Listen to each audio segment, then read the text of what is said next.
Hi, this is Dan Sullivan. I'd like to welcome you to the Multiplier Mindset Podcast. On today's episode of Multiplier Mindset, we have an incredible interview with Darcy Luoma, who's got a coaching consulting company. Location is in Fitchburg, which is a suburb of Madison, Wisconsin. And I was especially taken by what she talked about. I mean, there's about amazing 5 or 6 things which are incredible for entrepreneurs to hear. But the big thing was her political background of working with elected officials. And I say that because, first of all, I myself, since the 1960s, so this goes back 60 years, I've been involved with 7 major political campaigns. And I've always found them really fascinating because to run for elective office is a purely entrepreneurial activity where the outcome is either you win or you lose. So it's clear cut. There's no ambiguity about elections. And the other thing that fascinated me was her assessment of the kinds of discussions that go on in political campaigns just to get person elected, but also then the political discussions of once the person's elected, what people talk about. And this prompted me a lot to create the strategic coach, specifically related to the strategy circle. I created the strategy circle because of a political discussion at a very high level in the Canadian government. I had a cabinet minister as one of my clients.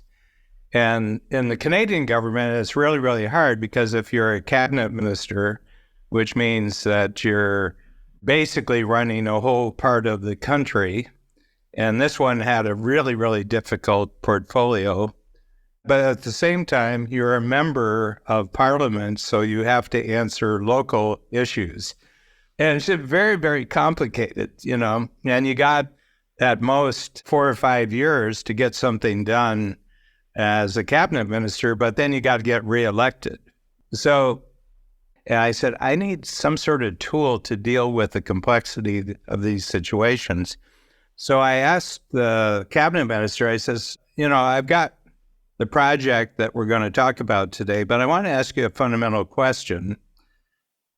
That you've got about 3 or 4 years to create something significant before the next election, and you got to get elected. So if I were to take you into the future, right to the possible, let's say 3 years from now, and you're looking back from where you are right now, and I made it up on the spot, 10 quick start is worth something.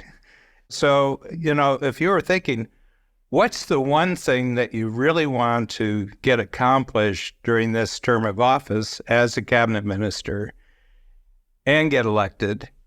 That just one thing, if you could only get one big thing done in the next 4 years, what would the one thing be besides getting elected? And that would make you happy with the progress you made during these 3 or 4 years. This is the R-factor question, and I just came up with it on the spot. And he said, oh, what an incredible question. And his aides were saying, yeah, but we've got this. He said, no, this is a big deal. This is a big deal. And they had a flip chart up there. So I said, let's just draw the picture. Let's pick a date. It's going to be close to when the election is. And let's just write down everything you want to achieve that would make you feel that you had done a big deal. He said, well, I want this and this and this and this, and we put some numbers to it and everything like that. And it was a big event. It was a big piece of legislation that if he got that legislation through, that would be a huge deal. His bureaucratic aides were trying to defer this. I said, no, just follow the conversation. So he says, yeah, that would be fantastic. And then I said, okay, so what are the biggest obstacles that you face right now that would prevent you from doing this? And all of a sudden the aides started saying, hey, this is really good. And we did it and we got there and it was time up. It was the end of the meeting. And he said, okay, well, let's schedule another meeting. Let's finish this. And I walked out of the room and I said to myself, I just invented water. I said, this is so amazing. All I have to do is ask a question and draw a picture. That was the start. And I sort of structured it. I drew drawings of it. But I said, first of all, you have a vision, then you have the obstacles, and then you have a conversation to transform the obstacles into action that will achieve the goal. And I walked out, and I don't think my feet were actually touching the ground. Now, I'm saying this just to set up what Darcy has to say here, because that changed my life, and it was a thinking tool. It's a strategy circle, and that's where the strategy circle was created. And then in the next 6 years, my income went up 10 times just doing this one thinking tool. And I said, wow, because I had a really rough first 8 years. I went bankrupt twice. I went through a divorce. But that's just extreme market research. I mean, I had some big issues there, but when Darcy talks about what happened to her, I said, wow, what an incredibly resilient human being. I mean, quite apart from being an entrepreneur, just an incredibly resilient human being. And the thing that I'd like to point out here is the issue of being in control and being in charge. She had just lost control of her life with the tragedy. It was really a tragedy, that could have destroyed her family, her children, could have destroyed her business and everything else. But what I got from this is that Darcy took charge of the situation. So I make a distinction that we're not in control of the world. We're not in control of what happens in the world, but we can be totally in charge in our response to what happens. So she just took 100% responsibility. And she says, whatever happens, I've got to protect my girls at home. I've got to protect my business, and I've got to grow it. And I've got to get past this. And that started her new career. She had already come up with the idea 5 days before she got blindsided. I don't think I've done an interview with any entrepreneur who got blindsided worse than she did. And I'm just sort of amazed by this story, okay? But this is what entrepreneurs do. Entrepreneurs have a very, very negative situation for themselves, or there's a very negative situation for someone else, and they take charge of the situation and they transform it from a huge negative to a breakthrough positive. And this is one of the most amazing entrepreneurial stories that I've ever heard. And I really liked that, she's very complimentary about Strategic Coach, but Strategic Coach is just this universe of thinking tools. Our company is entirely a thinking tool culture. And what we've listened to, I've personally coached 7,000 entrepreneurs. Next year will be my 50th year of coaching. And it's just that anything that entrepreneurs run into, I said, what's the best way to think about this where you're in charge of your response? Regardless of what the world, we have all sorts of things. COVID was a big boom. That was a really big obstacle for a lot of people. And the ones who came through were the ones who just took charge of their response to the situation. We do not control the world. We can't control outside factors, but we can totally be in charge of our response. So I'm Darcy Luoma, and I own Darcy Luoma Coaching Consulting. I launched it in January of 2013. I spent 20 years basically in politics and government, working on campaigns. I worked on a couple presidential campaigns and for the White House, and then I ran one of our U.S. Senator's office for 12 years. And when he announced he was not going to be seeking re-election, it meant I was going to be seeking a new job. So I hired a coach, and everybody assumed, myself, my husband, my colleagues, my family, that I would stay in the political, government, nonprofit sector. And my coach asked me a question that literally changed my life forever. She said, Darcy, if in 10 years you looked back at this moment in time and this decision and you had no regrets, what would you do? And I was like, are you kidding? I'd launch my own business. I'd be a coach and a trainer and a speaker. It was immediate. And almost as quickly as I was excited to say that, the inner trash talk started and the saboteurs like, I can't do that. I'm the sole breadwinner for a family of 4. I need health insurance. I need salary. I need stability. So she helped me work through those obstacles. Some of them were real, finances and health insurance and all that. And then many of them were those saboteurs in my head that I was making up. And so January 2nd, 2013, I shut down the senator's office, and January 3rd, I launched my coaching and consulting firm. Well, the launch of my business was one of the things I did as I was preparing, because I was not an entrepreneur. I was not a business owner. I was an education background. So I interviewed, oh gosh, I don't even remember, a couple dozen entrepreneurs and business owners who I respected. And I asked them, what did you learn through your journey that would help me as I'm launching my business? And what do you know now that you wish you knew then? And what regrets do you have? And I just learned so much. And one of the things that I took away was to have an anchor client. And that way, the anxiety of launching a business, and of course, not having a paycheck that's coming every 2 weeks, and health insurance and benefits. If you have an anchor client, then the fear is gone of, I need to say yes to everything. And so that was a really critical part of my launch, is having that anchor client that I knew if I got nothing else for that year, I would at least be able to pay my mortgage. I would be able to keep my daughters in their 4-H and Girl Scouts and programs and all of that. That was really helpful. So my girls were young. My husband stayed home full time. John, he was a great dad. He did everything from haircuts to Girl Scout cookies. He just handled it. And we decided that that was best for our family dynamic. And when I launched my business in 2013, we had a conversation. I said, the research shows that, and I don't remember the exact details anymore, the numbers, but it was some crazy 80% of businesses fail in the first 2 years, some crazy, insane number. And so I said, I want to double down. Like, I really want to make this work. Are you in? And he's like, I'm in, whatever it takes. And so for those first 2 years, I worked hard to build a successful, sustainable business while he handled things on the home front. And that worked for our family. He loved doing the groceries and preparing the lunches and taking the kids to get their teeth cleaned and all of that. And I worked out of my home. And so I was still able to go to the piano recitals and the gymnastic tournaments and the karate belts and all of that. Well, I've had a lot of challenges. I'd say the biggest challenge on this journey from launching my business 10 years ago till now. So I launched it in 2013, 2015, we expanded. I brought on 6 coaches and trainers, which was wonderful. And then the day before my 10-year wedding anniversary, I got a phone call from my neighbor. And she said, Darcy, what is going on at your house? I'm like, what? I don't know. I'm not home. I'm at a conference. Why?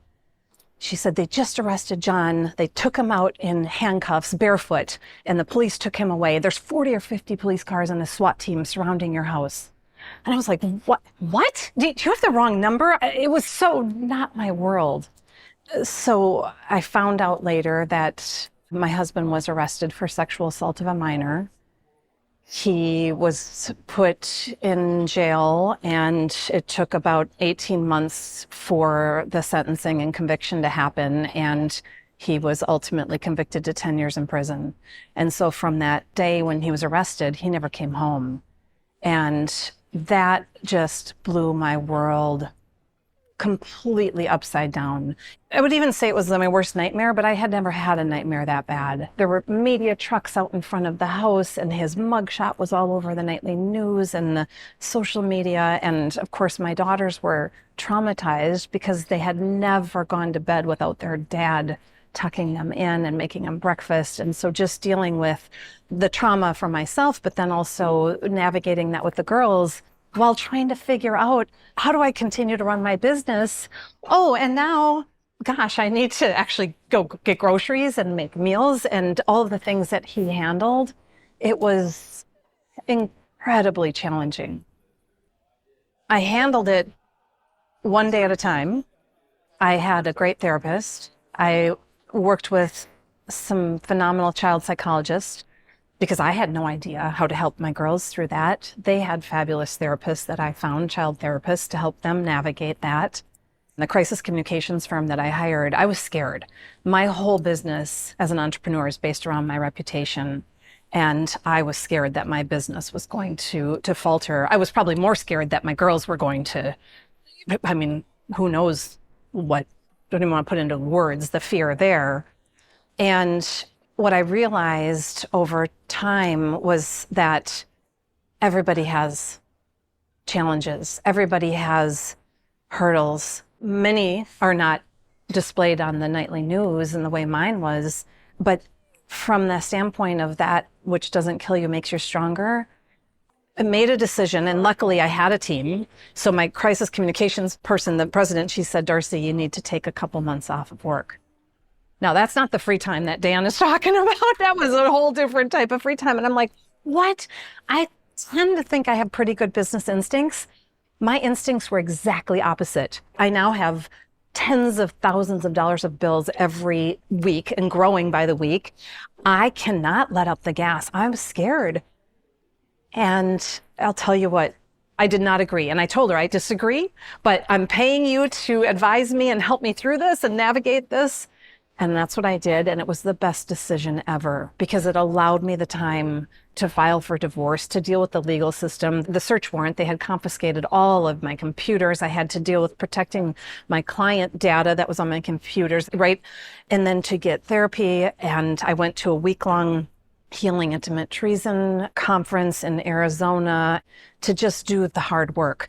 And it was hard because here I am, the day before our 10-year wedding anniversary, the week before we're going to rent an RV and go on a whole trip around the US. Now, my house is destroyed from a search warrant. My husband's in jail. My girls, I actually gave my sister legal custody and moved them to another state because the media trucks were nonstop just to protect them so they didn't have to be navigating this. And to take time off at that time was the hardest thing ever because I couldn't just keep myself busy. I had to deal with the emotions and the fallout of it. But doing that at that time is probably one of the main reasons I can even be talking about this with you now, here today. So my attorney said, don't talk to anybody about anything. This is severe. This is extreme. And so I went into hiding and secrecy for about 18 months while the sentencing was happening, and it was awful. So Brava magazine is a professional women's magazine in my community reached out and said, we want to do a cover story on this. I was like, oh, okay, let me get back to you. And I went and talked to my daughters first, and they're like, yeah, Mom, that's great. And I said, but it's going to be about Daddy, and it's going to be about the arrest and what happened. They're like, Mom, it's our story and we're living it and we're fine. And that's okay. Then I went to my team and asked them, and they said, don't do it. Don't do it. That is too big of a risk. We've gotten through this without being named and without having a fallout, and the business is thriving. Why would you do that? And I said, you know why? Because it's exhausting living a secret and hiding. And I would go to a client luncheon, and halfway through the lunch, they'd say, so how are you, Darcy? And I'd be like, do they know? Do they not know? Do I say something? Do I not? I hated that. So I made the decision to do that story, and it was transformational because the exact opposite. My biggest fear was that I was going to lose clients. I now have a sex offender husband, registered felon. The exact opposite happened. People opened up. They became more vulnerable. They shared their secrets, and they said, I need help. I've been living this lie and this challenge, or our team is dysfunctional and toxic, and I need help. And so it really strengthened the business, and it strengthened the girls and our relationship. I now was fully present in their lives in a way that I wasn't when John was there. And then also we forgave him, and we made a choice to be in relationship. That the child psychologist said, as long as the girls aren't at risk, which thank goodness they were never at risk, it's always better for children to have a relationship with an incarcerated parent. And so I took their lead. And so we went and visited him in the Dane County Jail for 1.5 years and then in the prison, and really used that to have a different awareness of people are flawed, people are human, Good people do bad things, and it doesn't mean they're bad people and they're monsters. Here's the other layer that, there are angels always, I think, looking down on us. We work with teams and organizations and leaders to create high-performing people and teams. We spent 5 years researching what are the biggest hurdles that get in the way of peak performance in the workplace. And we spent years researching and developing this thoughtfully fit model. And the notion, this metaphor is, if you want to be physically fit, you need to train and practice. You can't wake up on Saturday morning and decide to do a marathon if you haven't trained and practiced. You also can't get abs of steel doing 10 sit-ups once a month. You need to be consistent. So in the same way, if you want to handle your challenges thoughtfully, if you want to have strong relationships, you need to train and practice to be thoughtfully fit. Thoughtfully Fit was officially launched 5 days before my husband's arrest. And all of a sudden, I became ground zero to test drive it in my own life, in the most extreme way. The concepts that I outlined that helped my clients to get through their hurdles and their challenges and to show up intentionally in their life, all of a sudden I was using on a daily basis in my own life. I would not recommend it. It was not the best go-to-market strategy, but in hindsight, oh my gosh, it really just gave me a platform to try out these concepts and a resolve to be able to use them and to know that they work. This is where I love Strategic Coach. I love the tools. I love that Dan has built this program for entrepreneurs, because what I'm doing in Strategic Coach is figuring out what's next. And I am looking at it in a way that I never would have if I was not in this program. The book, 10X is easier than 2X. Oh my gosh, I read that in a weekend and I was like, wow, I need to rethink everything that I'm doing. And that doesn't mean that everything I'm doing needs to be thrown out. It's like, that's the foundation. Where do we go next? And so we're exploring, we've created this Thoughtfully Fit gym where people can go to work out their minds. It's an online virtual program.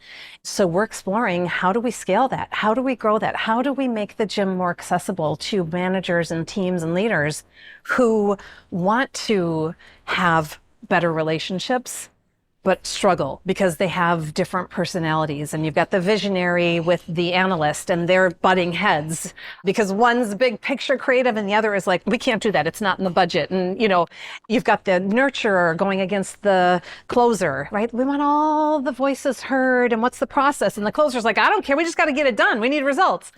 Helping managers to have tough conversations, to give really positive performance reviews, helping leaders to be able to set boundaries, to say no. These are all the skills that we work with individuals and teams doing. We're working at that 10X vision. How do we scale that and grow that? That's what I'm really excited about and why I'm so grateful to have Strategic Coach to just help me dream bigger. The impact filter, the strategy circle, the tools.